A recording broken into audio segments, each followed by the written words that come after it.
BJP जो सरकार है वो सरेआम हिंदू और गाय के नाम पर इस देश में राजनीति करती आ रही है और कर रही है, परंतु ना तो हिंदू बच रहा है और ना गाय बच रही है कि ऐसे मुख्यमंत्री परमपिता परमात्मा किसी राज्य को ना दे।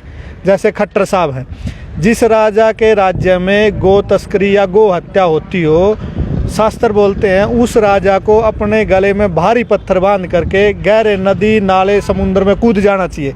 कुर्सी खाली हो जाएगी, चुनाव हो जाएंगे, कोई नया राजा आ जाएगा, मुख्यमंत्री आ जाएगा, गाय बच जाएगी। कृष्ण की भूमि है, राम की भूमि है और राम मंदिर बनाने का दावा करने वाले लोग आज सरेआम गाय कटवा करके राम और कृष्ण के मंदिर बनाएंगे।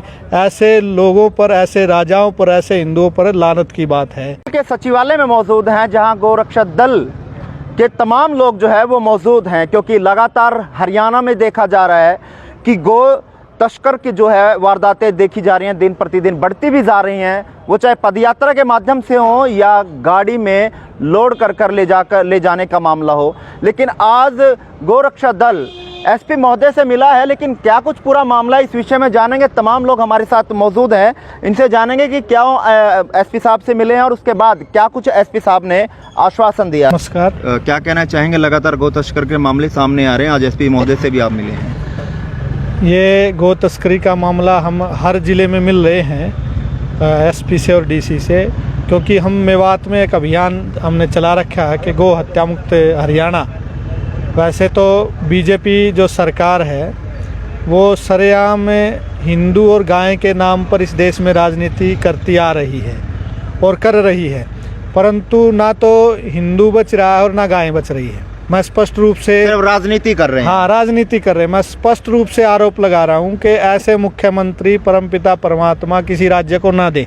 जैसे खट्टर साहब हैं, जिस राजा के राज्य में गो तस्करी या गो हत्या होती हो, शास्त्र बोलते हैं उस राजा को अपने गले में भारी पत्थर बांध करके गहरे नदी नाले समुद्र में कूद जाना चाहिए। कुर्सी खाली हो जाएगी, चुनाव हो जाएंगे, कोई नया राजा आ जाएगा, मुख्यमंत्री आ जाएगा, गाय बच जाएगी। तो इसलिए मैं करबद्ध प्रार्थना मुख्यमंत्री से कर रहा हूँ, वो ऐसा प्रयास करके ऐसा साहस दिखाए ताकि मेवात में 1,500 से 2,000 गायें प्रतिदिन कट रही है। और जिस हरियाणा प्रदेश में जो कृष्ण की भूमि है, राम की भूमि है और राम मंदिर बनाने का दावा करने वाले लोग आज सरेआम गाय कटवा करके राम और कृष्ण के मंदिर बनाएंगे। ऐसे लोगों पर, ऐसे राजाओं पर, ऐसे हिंदुओं पर लानत की बात है। तो इसलिए मैं पूरे हरियाणा प्रदेश की जनता से आग्रह कर रहा हूं कि ऐसे राजाओं को हटाइए, क्योंकि राजा का कर्तव्य होता है किसी बेसहारा बेजुबान गरीब व्यक्ति है चाहे प्राणी है, उसकी रक्षा करना।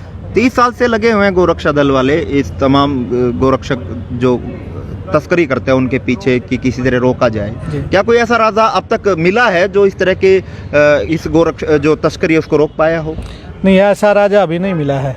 आप देख रहे हैं, आज़ादी से पहले ये देश गुलाम था, उस समय भी यवनों का राज और अंग्रेज़ों का राज रहा। 800 साल यवनों का राज रहा, मुसलमानों का, और फिर अंग्रेज़ों का राज रहा। उस समय भी यहाँ गाय की हत्या होती थी और उसके बाद कई लाख देशभक्तों ने अपना बलिदान दे करके और आज़ादी का जश्न मनाया और ये कहा कि जो कैबिनेट बैठेगी, जो पूरे देश को चलाने वाला प्रतिनिधिमंडल बैठेगा और इस देश का संविधान बनेगा, उसमें सबसे पहला कार्य क्या होगा कि इस देश से गो हत्या बंद होगी। आज गो हत्या करने में भारत पूरे देश में पूरे विश्व में नंबर 1 पर बीफ निर्यात में आ गया है। ये मोदी के लिए बहुत बहुत बधाई है। तो इसलिए ऐसा राजा नहीं आया। क्या हमारे पास कोई तंत्र नहीं है ऐसा कि हम इस गो तस्करी को रोक सकें? तमाम सुविधाएं सरकार कहती है कि हमारे पास हैं, फोर्स की बात करें या और अन्य साधनों की बात करें, तो इतने कुछ सब कुछ होने के बाद भी क्यों नहीं रोक पा रहे? क्या कारण मानते हैं इसके पीछे कि गो तस्कर जो लगातार इस तरह की तस्करी करते हुए नजर आते हैं? इसमें सीधा सा कारण ये है कि जो राजा है, जो पार्टियां को, आप राजा तो पहले बोलते थे, अब ये पार्टियां हैं क्योंकि राज उनका चल रहा है। हाँ, राज उनका चल रहा है। तो जिनका राज चल रहा है उनकी मंशा गलत है। यदि मुद्दा समाप्त हो जाएगा तो फिर लोगों को लड़ाना भिड़ाना, ये गाय कट गई, इस तरह के मुद्दे नहीं रहेंगे। क्योंकि यदि गाय बचनी बंद हो गई तो शराब बंद हो जाएगी, और जब व्यक्ति शराब न पी करके गाय का दूध पिएगा तो क्राइम बंद हो जाएंगे। तो यहाँ स्वर्ग जैसा माहौल बन सकता है, परंतु इन लोगों को फिर वोट कैसे मिलेगी, आपको बांटेंगे कैसे? ये बहुत बड़ा षड्यंत्र है। इसलिए ये लोग गो हत्या बंद करना नहीं चाहते। क्योंकि बीजेपी जब सत्ता में आई थी तो उन्होंने गौ है उसका नारा लिया था और उसको सभी तरह की बात कही थी कि हम गोरक्षा करेंगे, लेकिन वो अब देखी नहीं जा रही, सिर्फ वोट मांगने के लिए ये बात कही गई थी।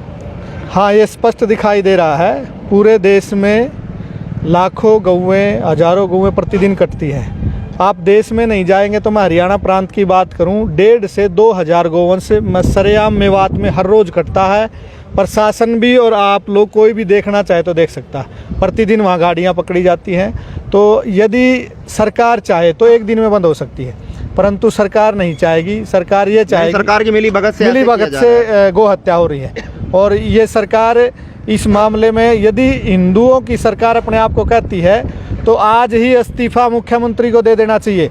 कुर्सी पे बैठने का कोई अधिकार नहीं जिस राजा के राज्य में गाय कटती है। अब एसपी साहब से मिले हो, क्या आश्वासन दिया गया उनकी ओर? एसपी साहब ने ये आश्वासन दिया, हम कानूनी रूप से विचार करके और इस पे कार्रवाई करेंगे, लेकिन कार्रवाई कुछ नहीं होती। आप देखिए बागड़ी लुहार जो बंजारे हैं वो लगातार गाय लेकर तो आगे क्या कदम रहेगा? आप खुद कह रहे हैं कि हम आश्वासन मिला है लेकिन कोई कार्रवाई नहीं होती, फिर आगे कदम क्या रहेगा गोरक्षा दल? आगे गोरक्षा दल का कदम ये रहेगा, पूरे गोरक्षा दल हरियाणा के पास लाखों युवा, लाखों गो भक्त पूरे हरियाणा में है और हमारी मुहिम चलेगी कि भाई जो सरकार गाय कटवाएगी, मेवात में गो हत्या बंद नहीं करेगी, उस सरकार को गिराएंगे। एक भी व्यक्ति को वोट नहीं देने देंगे, क्योंकि वो जो सरकार गाय की हत्यारी है वो हिंदुओं की हत्यारी है, इसलिए इसका बायकॉट करो। यानी आगे एक बड़ा आंदोलन जो है वो छेड़ा जा सकता है। बड़ा आंदोलन चलेगा और बहुत बड़ा चलेगा, जिससे जैसे किसानों ने आंदोलन चलाया और प्रधानमंत्री को झुकना पड़ा, घुटने टेकने पड़े, माफ़ी मांगनी पड़ी, ऐसे खट्टर मुख्यमंत्री जो या तो मान जाए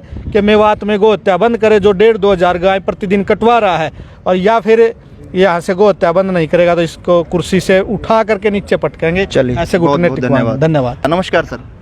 ये देखिए, सबसे पहले तो मैं कैथल टीवी है इनका धन्यवाद करना चाहूँगा, क्योंकि समय समय पर ये गौ तस्करी को लेकर के मामले को उठाते रहते हैं। तो कैथल टीवी को मैं साधुवाद देता हूँ और सब्सक्राइब भी करें। दूसरा भी एसपी साहब से आचार्य योगेंद्र जी और कैथल की जो टीम है वो सब लोग एसपी साहब से मिले हैं। उन्होंने आश्वासन दिया कि हम स्पेशल स्टाफ एक लगा देते जो तस्करी को रोकेगा, लेकिन ये खाली वर्षों से 30 वर्ष तो मुझे हो गए, अभी बच्चे लग रहे, आश्वासन होते हैं।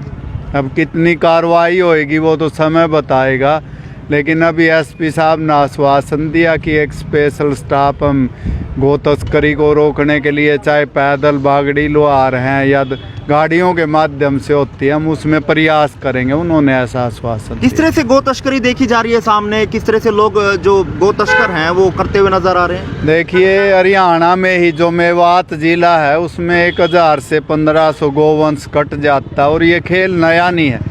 देश को आज़ाद हुए 75 वर्ष हो गए हैं, आज भी ये खेल चला हुआ है, क्योंकि हरियाणा जो ब्रिज भूमि का क्षेत्र है मेवात, वो गायें ज़्यादातर यहीं से उठ के जाती, कैथल से, हिसार से, सब जिलों से उठ कर के जाती है। और जो बागड़ी लुहार है, क्योंकि खेती का काम तो है नहीं, अब व्यापार तो होता नहीं, उनका एक नया तरीका है, ये पैदल ले जाएंगे, बैलों को इकट्ठा करते, फिर रात को गाड़ियों में चढ़वा देते हैं या पैदल रास्ते से यमुना से यूपी में भेज देते हैं। इस समय कैथल के सचिवालय की तस्वीरें हैं जहां गौ रक्षा दल के तमाम पदाधिकारी और मेंबर पहुंचे और साफ तौर पर मांग है और एसपी महोदय से मिले कि जिस तरह से गौ तस्कर लगातार बढ़ती जा रही है उसको लेकर आप अगर नहीं रोक पाए तो आने वाले समय में गोरक्षक दल के तमाम लाखों जो युवा इस गोरक्षक दल में काम करते हैं उनके साथ मिलकर एक बड़ा आंदोलन किया जाएगा, जिसको लेकर सरकार अपने आप को मजबूर करेगी कि कुछ ना कुछ कानून या कुछ ना कुछ